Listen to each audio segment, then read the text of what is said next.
الحمد لله وكفى والصلاة والسلام على خاتم الأنبياء سيدنا وحبيبنا محمد المصطفى وعلى آله المجتبى اللهم صل على سيدنا محمد النبي الأمي الهاشمي وعلى آله وأصحابه نجوم الهدى أما بعد فقد قال الله تبارك وتعالى في القرآن المجيد والفرقان الحميد أعوذ بالله من الشيطان الرجيم بسم الله الرحمن الرحيم وإذا قيل لهم آمنوا كما آمن الناس قالوا ونؤمن كما آمن السفهاء ألا إنهم هم السفهاء ولكن لا يعلمون قال النبي صلى الله عليه وسلم تركت فيكم أمرين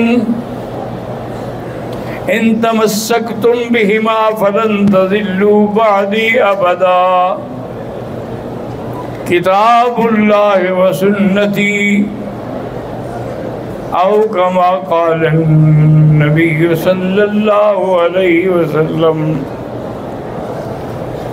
صدق الله العلي العظيم وصدق رسوله النبي الكريم ونحن على ذلك لمن الشاهدين ومن الشاكرين الحمد لله رب العالمين برادران اسلام، الحمدللہ چند دنوں سے سیرت سیدنا عمر بن الخطاب رضی اللہ تعالی عنہ کا ذکر ہو رہا تھا۔ آج ان کے فتوحات اور ان کی وفات کا ذکر ہوگا۔ اس کی وجہ یہ ہے کہ سیدنا ابو بکر صدیق رضی اللہ تعالی کی خلافت جو ہے وہ 2 سال 3 مہینے ہے، لیکن اس میں کوئی فتوحات نہیں ہوئی، اسلام جزیرہ عرب کے باہر نہیں نکلا۔ اس کی وجہ یہ تھی کہ سیدنا ابو بکر صدیق کو خلافت پہ آنے کے بعد مرتدوں سے واسطہ پڑ گیا، جنہوں نے نبوت کے دعوے کیے ہوئے تھے، جیسے مسیلمہ ابن الکذاب ہے، اسی طرح سجاہ نامی ایک عورت تھی، اسود انسی۔ تو حضرت ابو بکر ان کے نمٹانے میں، ان کے قابو کرنے میں آپ کا سارا وقت جو تھا وہ صرف ہو گیا۔ اسی طرح منکرین زکوٰۃ سے آپ کا واسطہ پڑا، انہوں نے کہا آپ زکوٰۃ نہیں دیتے۔ تو سیدنا ابو بکر رضی اللہ تعالی عنہ ان اہم مسائل میں ایسے الجھے رہے کہ باہر کی فتوحات نہیں ہو سکی۔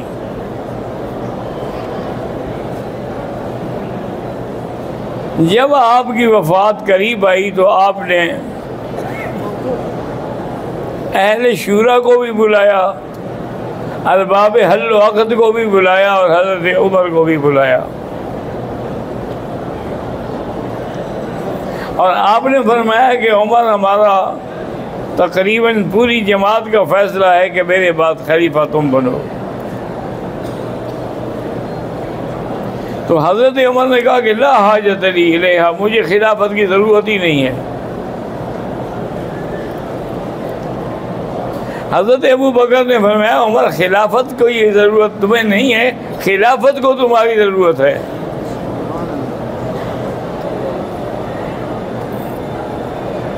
اب یہ مسئلہ ایسا ہے کہ تمہارے بغیر حل نہیں ہوگا.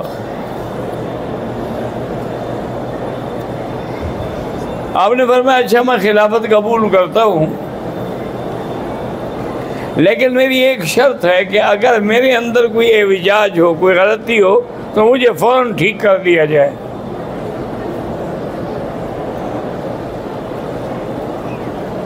تو حضرت ابو بکر صدیق کی وفات کے بعد اور ان کے روضہ محمد مصطفیٰ صلی اللہ علیہ وسلم میں دفن ہونے کے بعد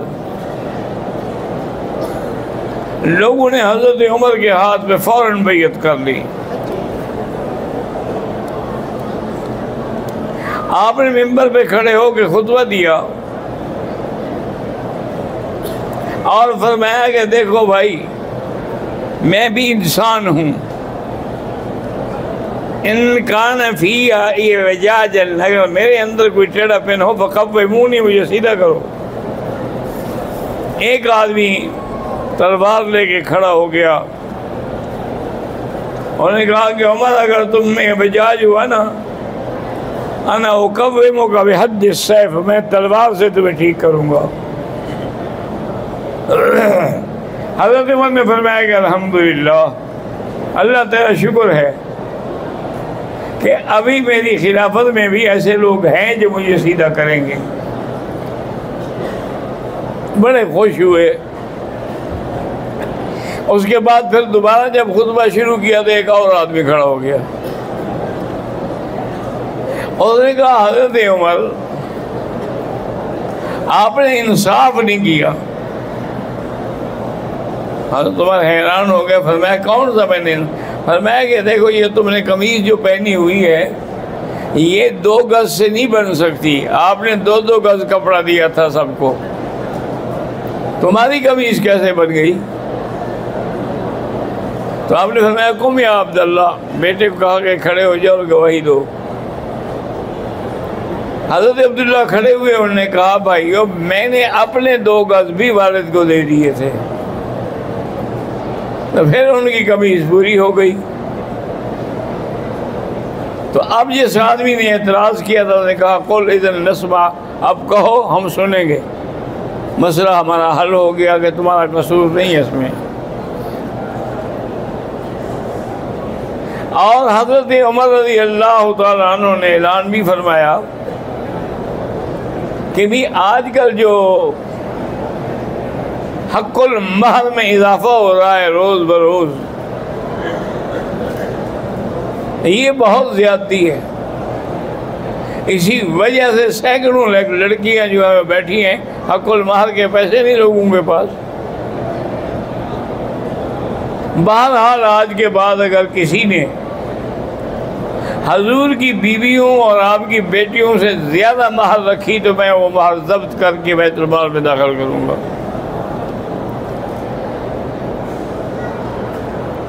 لوگ خاموش رہے. جب جمعہ کی نماز ہو گئی، خطبہ ہو گیا، نماز ہو گئی، ابھی آپ مسجد کے دروازے پہ تھے کہ ایک بوڑھی نے ہاتھ پکڑ لیا اور نے کہا عمر یہ تم نے کیسے فتویٰ دے دیا ہے؟ اللہ ہمیں دیتا ہے تم بند کرنا چاہتے ہو؟ اللہ کا قرآن ہے کہ آتیتم احداہن قنطارا، قنطار کہتے ہیں 1.5 سونا. تو اللہ تو اتنا ہمیں دے رہا ہے اور تم کہتے ہو نہیں اس کو اتنا ہو. حضرت عمر نے کہا الحمدللہ اجائز المدینہ افقہ من عمر، مدینہ منورہ کی بوڑھیاں جو ہیں وہ بھی حضرت عمر سے زیادہ فقیہ ہیں. جتنا اس نے سمجھا ہے میں نہیں سمجھا. واپس ممبر پہ گئے، خطبہ دیا ابھی تم سب آزاد ہو، زیادہ دو تھوڑا دو کم دو، تم جاؤ تمہارا کام جانے. حضرت عمر رضی اللہ تعالی عنہ کے دور میں 22 لاکھ مربع میل پہ اسلام پہنچا. آپ کے دور میں مصر ہے، عراق ہے، کرمان ہے، کابل ہے، مکران ہے، یہ تمام علاقے جو تھے وہ حضرت عمر کے زمانے میں فتح ہوئے. حضرت عمر رضی اللہ تعالی عنہ نے 1006 شہر جو تھے ان پہ اسلامی قبضہ کیا اور ان کو دوبارہ آباد کیا. اور آپ نے اپنے دور خلافت میں 900 جامع مسجد بنائی اور 4000 عام مسجد بنوائی، اور علماء کی تنخواہ کا، وظیفے کا، یہ سارا انتظام حضرت عمر نے کیا.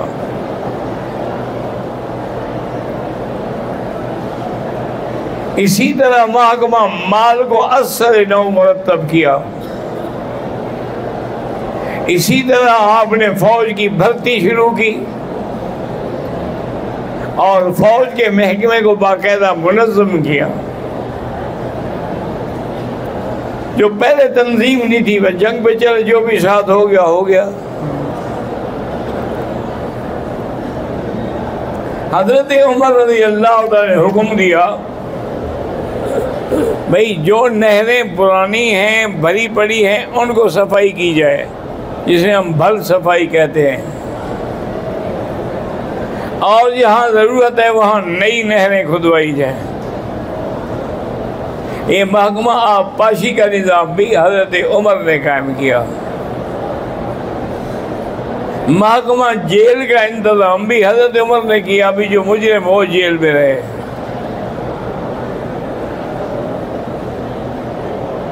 حضرت امیر المومنین عمر رضی اللہ تعالی عنہ ایک جمع قرآن میں سب سے پہلے مشورہ دینے والا حضرت عمر ہے. جنگ یمامہ میں 70 قرآن کے حافظ شہید ہو گئے. حضرت عمر کہتے ہیں میں ڈر گیا کہ اگر اسی طرح حافظ شہید ہوتے رہے گے تو پھر اللہ کا قرآن تو محفوظ نہیں رہے گا. انہوں نے حضرت ابو بکر کو مشورہ دیا تھا کہ قرآن جمع کرائیں. انہوں نے کہا یار الذی ما فعل رسول اللہ، حضور نے جمع نہیں کیا اپنی زندگی میں کیسے کروں. انہوں نے کہا حضرت اگر ایسا ہوا تو پھر قرآن محفوظ نہیں رہے گا. حضرت ابو بکر نے سوچا اور اس کے بعد کہا کہ شرح اللہ صدری، اللہ نے میرا سینہ بھی کھول دیا. آپ نے حضرت زید بن ثابت کو بلا کے حکم دیا کہ قرآن جمع کرو. اصل میں قرآن پہلے جو ہے مختلف کاغذوں پہ لکھا ہوتا تھا، حتیٰ کہ لکڑی کے تختوں پہ لکھا ہوتا تھا، جمع نہیں تھا ترتیب کے ساتھ. یہ جمع جو ہے حکم حضرت ابو بکر نے دیا. اصحاب ثلاثہ کے دور میں پھر اس کی تکمیل جو ہے وہ حضرت عثمان نے کی رضی اللہ تعالی عنہ. تو یہ کارنامہ جو ہے یہ بھی حضرت عمر کا تھا رضی اللہ تعالی عنہ وارضاہ. آپ انتہائی سادہ غذا استعمال کرتے تھے اور انتہائی سادہ کپڑے پہنتے تھے. آپ نے اپنے پورے ملک کو صوبوں میں تقسیم کیا، تقریباً 12 صوبے بنے. ہر صوبے پہ ایک گورنر مقرر کیا اور ان کو ہدایت دی کہ سادہ لباس پہنو اور تمہاری کچہری کھلی ہو، کوئی بھی ملنا چاہے تمہیں ملے. اور ان کے کام سر انجام دو. اور حج کے موقع پر حضرت عمر رضی اللہ تعالی عنہ دربار لگاتے تھے. لوگ کھلی آگے بتاتے تھے کوئی شکایت ہوتی تھی یا کوئی کام ہوتا تھا. ایک دفعہ حج کے موقع پر ایک آدمی آیا اور اس نے کہا امیر المومنین، یہ جو آپ کا گورنر بیٹھا ہے نا عمرو بن العاص، اس کے بیٹے نے میرے ساتھ گھوڑا دوڑایا، میرا گھوڑا جیت گیا، یہ نیچے اترا اور اسے مجھے درہ مارا، کہنے لگا کہ انا ابن الاکرمین، تمہارا تو گھوڑا میرے آگے کیوں ہو گیا؟ اور نے کہا یہ جانور کی بات ہے؟ اور کہا نہیں۔ بہرحال اس نے کہا اچھا ٹھیک ہے، میں حضرت عمر کو انہوں نے کہا شکایت کرو، تم عام آدمی ہو، میں حاکم کا بیٹا ہوں، میرے خلاف شکایت کون سنے گا؟ حضرت عمر رضی اللہ تعالیٰ عنہ کو جب یہ پتہ چلا، آپ نے فرمایا کہ یہ درہ پکڑو میرا، جو درہ ہاتھ میں ہوتا تھا، مارے سے ابن الاکرمین کی پشت پر جیسے ایسے تمہیں مارا تھا۔ دنیا حیران کھڑی ہے، بھی گورنر کا بیٹا ہے اور ایک عام آدمی اس کو درہ مار رہا ہے، لیکن کوئی بول نہیں سکا عمر کے روپ سے۔ آپ نے بدلہ دلایا باقاعدہ۔ اسی طرح صحیح روایات میں ہے کہ جبلہ ایک حاکم تھا، بلکہ اپنے علاقے کا ایک بادشاہ تھا، گورنر تھا، وہ آیا اور اسلام لے آیا، لیکن وہ اسلام تھا ظاہری۔ طواف کر رہا تھا تو اس کے جبے کا کچھ حصہ جو ہے وہ زمین پہ گھسٹ رہا تھا، کیونکہ اس زمانے میں بڑے لوگ جو تھے یہ بھی علامت تھی کہ چادریں نیچے ہوں۔ ایک غریب آدمی طواف کا، اور بیچارے کا بھی پاؤں آ گیا، اس کو مارا تھپڑ کے، تم نے میرا کپڑا خراب کر دیا، گندے پاؤں میرے جبے پہ رکھ دیے ہیں۔ اور نے کہا اچھا انا اشتکی امیر المومنین، میں امیر المومنین کے پاس جا کے تمہاری شکایت کروں گا۔ اور نے کہا جاؤ کرو۔ حضرت عمر کی خدمت میں آیا، اس نے بتایا کہ حضرت ایسے ہے، میرا کوئی جرم نہیں، میں طواف کر دے، اتفاق سے پاؤں آ گیا، اور میں بلاؤ جبلہ کو۔ اس کو بلایا گیا۔ آپ نے فرمایا عجیب آدمی ہو تم، زمین پر آدھے تم چلتے ہو، آدھی تمہاری چادریں چلتی ہے، تو غریب کہاں جائے؟ آپ نے فرمایا ایسا کرو بھائی، اس نے جیسے تمہیں تھپڑ مارا تھا، مارا اس کے منہ پہ تھپڑ۔ اور نے کہا حضرت مجھے آج رات کی مہلت دے دیں۔ حضرت عمر نے سمجھا کہ یہ معافی وغیرہ مانگ کے سے چلو اس کو پیش کر دے گا جسے مجھے معاف کر دیا ہے، اور وہ رات میں ہی مرتد ہو کے مدینہ چھوڑ گیا، بھاگ گیا۔ حضرت امیر المومنین رضی اللہ تعالیٰ عنہ رات کو خود گشت کرتے تھے۔ ایک گھر کے آگے گزرے تو بچوں کے رونے کی آواز آ رہی تھی۔ آپ نے کنڈی کھٹکھٹائی، میں بیٹی بچے کیوں رو رہے ہیں؟ اس نے کہا کیسے نہ روئیں جب دودھ ہی نہیں ہوئے، کھانا کا نہیں ہے، وہ بھوکے ہیں بیچارے، بھوک سے رو رہے ہیں۔ انہوں نے کہا یہ ہانڈی جو چڑھی ہوئی ہے، انہوں نے کہا ہانڈی میں پانی ہے، ان کو تسلی دینے کے لیے میں نے چڑھائی ہے۔ تو آپ نے فرمایا کہ تم امیر المومنین کو جا کے خبر دیتی ہوں۔ کہ یہ امیر المومنین کا کام ہے کہ رعایا کا پتہ کرے، نہ کہ رعایا جا کے خبریں دے پھرے۔ لم تولى امرنا وغفل عنا، ہمارے امور کی ولایت سنبھالی ہے اور ہماری غفلت، ہمارے بارے میں کوئی پتہ نہیں۔ قیامت کا دن ہوگا اور میرا ہاتھ ہوگا اور عمر کی گردن ہوگی۔ کانپ گئے حضرت عمر، چپ کر کے آئے، اندھیرے میں آ کے اپنے غلام سالم کو اٹھایا، اس کا چلو بھی بیت المال کا دروازہ کھولو۔ بیت المال کا دروازہ کھولا، فرمایا اس میں بوری سامان کی بھرو اور کھانے پینے کی چیزیں بھی بھرو اور اٹھا کے میرے کندھے پہ رکھو۔ حضرت سالم نے کہا حضرت میں جو موجود ہوں میں اٹھا لوں گا۔ فرمایا قیامت والے دن جہنم کا عذاب بھی تم اٹھاؤ گے میری طرف سے؟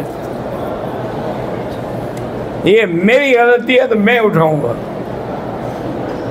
حضرت عمر نے اٹھایا، اس کے گھر آئے، آ کے خود آگ جلائی، بچوں کے لیے ہریسہ بنایا، سارا سامان ان کے سپرد کیا، اس کے بعد اپنے ہاتھ سے بچوں کے منہ میں لقمے دیے کھلاتے رہے، اور پھر کافی دیر بیٹھے رہے۔ تو غلام نے کہا حضرت اب کیوں بیٹھے ہیں؟ میں ان کو روتے ہوئے دیکھا تھا، اب میں بچوں کو ہنستا ہوا دیکھنا چاہتا ہوں۔ بی بی کہنے لگی کہ کاش تمہارے جیسا آدمی امیر المومنین ہوتا۔ انہوں نے کہا اچھا بی بی جب وہاں آؤ گی نا تو مجھے بھی پاؤ گی۔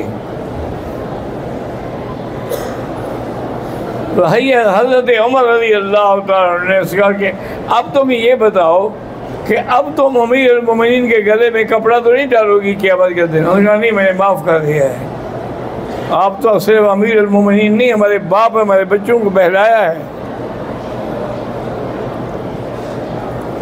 سیدنا امیر المومنین رضی اللہ تعالیٰ عنہ گشت پر جا رہے تھے، ایک جگہ خیمہ لگا ہوا دیکھا،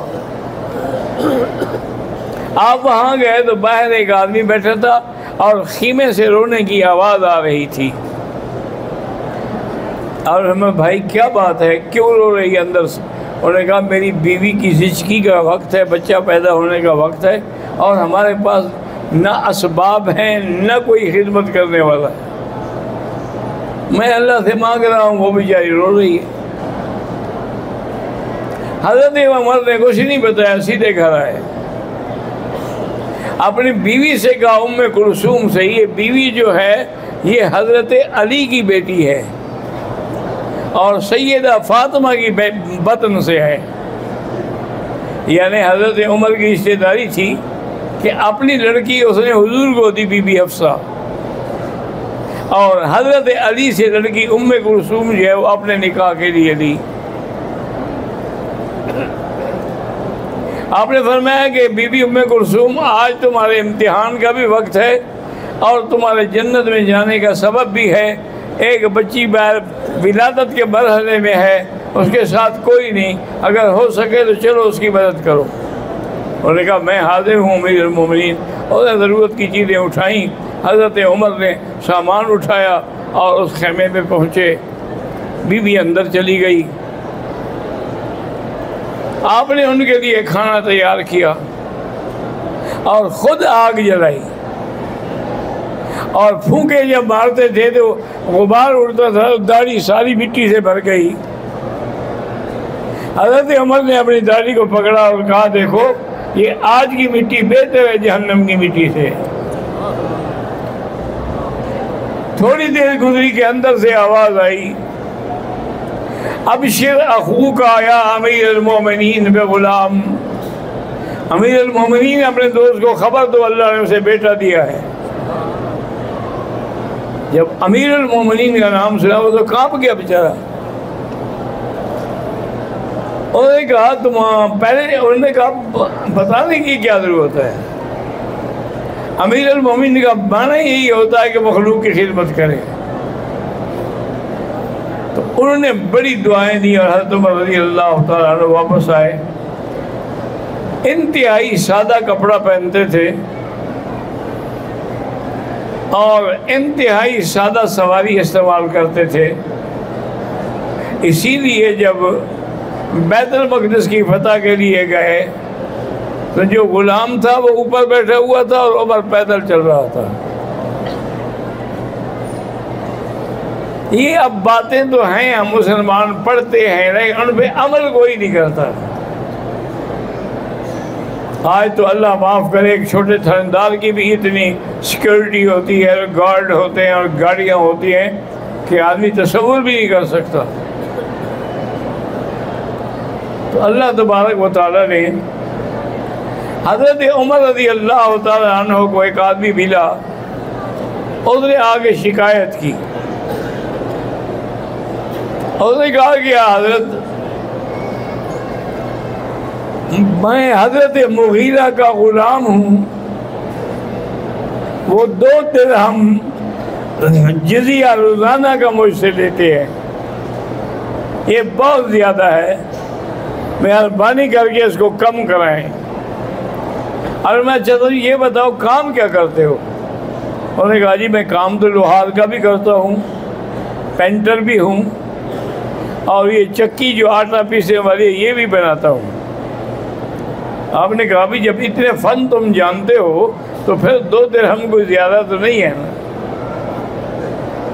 اگر عام آدمی ہو، اس کا کوئی ہنر نہ ہو، تمہارے پاس 10 قسم کے کام ہیں، اچھا ایسا کرو کہ 1 چکی مجھے بھی بنا دو۔ تو اس نے کہا کہ امیر المومنین میں آپ کے لیے ایسی چکی بناؤں گا، ایسی چکی بناؤں گا جو قیامت تک چلتی رہے گی۔ چلا گیا۔ حضرت عمر نے ساتھیوں سے کہا مجھے اشارہ کر گیا تھا کہ میں تمہیں قتل کروں گا۔ اور میں آپ کو پہلے کہا پہلے کا کیا انتظام کرنا ہے، جو وقت مقرر ہے وہ آ جائے گا۔ حضرت امیر المومنین عمر رضی اللہ تعالیٰ عنہ نماز پڑھا رہے تھے، اور وہ ظالم فیروز لولو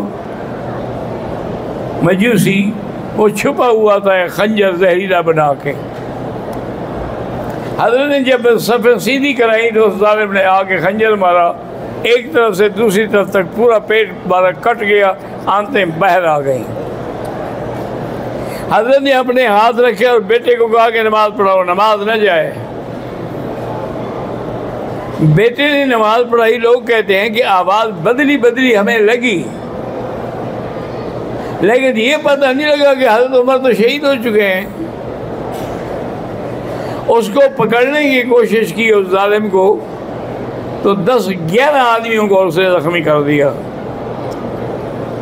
اور نے کہا دیکھو یہ ایسا خنجر ہے جس کو میں نے زال میں بجھایا ہوا تھا، یہ جس کو ذرا بھی لگ گیا وہ نہیں بچے گا۔ حضرت عمر نے کہا الحمدللہ کہ یا اللہ تو نے میری دعا قبول کر لی، جو میں دعا مانگتا رہا تھا کہ اللہم ارزقنی موت الشہادت فی سبیلک والدفن فی بلد رسولک، تو آج الحمدللہ میں شہید ہو گیا۔ صحابہ سے پوچھا، انہوں نے کہا جی وہ کافر ہے، فرمایا الحمدللہ کافر سے ہاتھوں میں شہید ہوا۔ پھر اپنے بیٹے کو بلایا، کیونکہ حالت ایسی ہو گئی تھی جو دوا پیتے تھے باہر نکل آتی تھی۔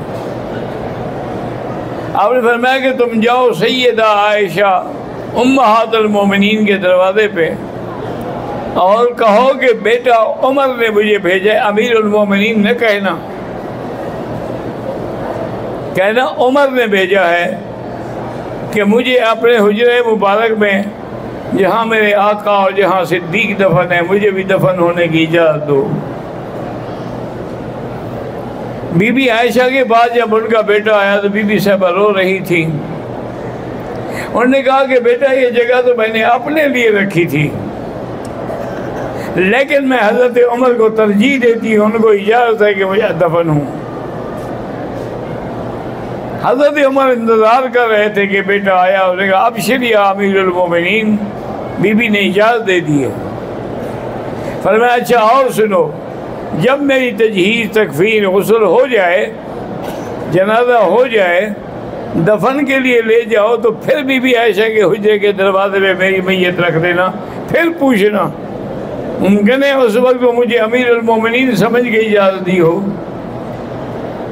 پھر پوچھنا، اگر اجازت دیں تو مجھے دفن کرنا، اگر اجازت نہ دے تو پھر جنت البقیع میں مجھے دفن کیا جائے۔ دوبارہ لائے، اجازت مانگی، بی بی صاحبہ نے روتے ہوئے اجازت دی۔ حضرت عمر کو یہ نصیب ملا کہ وہ حضور کے ساتھ روضہ مبارک میں دفن ہوئے، اسی لیے حضور نے فرمایا کہ قیامت والے دن بھی ہاکذا نبعث یوم القیامہ، اسی طرح ہم قیامت کے دن کھڑے ہوں گے، ایک طرف ابو بکر ہوگا، ایک طرف عمر ہوگا۔ ثم انتظر لأہل البقیع الغرقد، پھر میں جنت البقیع کے دروازے پہ آؤں گا تو سارے اہل بقیع جو ہیں حضرت عثمان کی قیادت میں آئیں گے۔ ثم انتظر اہل مکہ، پھر میں مکے والوں کے انتظار کروں گا۔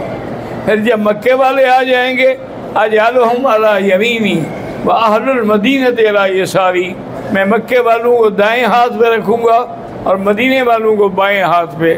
صحابہ نے پوچھا اس کی کیا وجہ ہے؟ فرمایا وہی لوگ تو ہیں جنہوں نے اول میں اسلام لایا اور میرا ساتھ دیا، وہی لوگ تو ہیں جنہوں نے گھر چھوڑے، جگہ چھوڑی، ہجرت کی، تو وہ زیادہ مقدم ہیں۔ انصار تو اپنے گھر میں ہی رہے نا۔ تو حضور فرماتے ہیں پھر ان کو لے کر اسوق الی مقام المحشر، شام کی طرف جہاں قیامت کا میدان قائم ہوگا وہاں لے کے چلوں گا۔ تو حضرت امیر المومنین حضرت عمر کی بھی وفات ہو گئی۔ یہ کتنی بڑی خوش نصیبی ہے کہ وہ حضور کے روضے میں دفن ہوئے، اور حضور نے فرمایا تھا کہ جس مٹی سے آدمی کو اللہ نے پیدا کیا ہے اسی مٹی میں دفن ہوگا۔ وآخر دعوانا ان الحمدللہ رب العالمین۔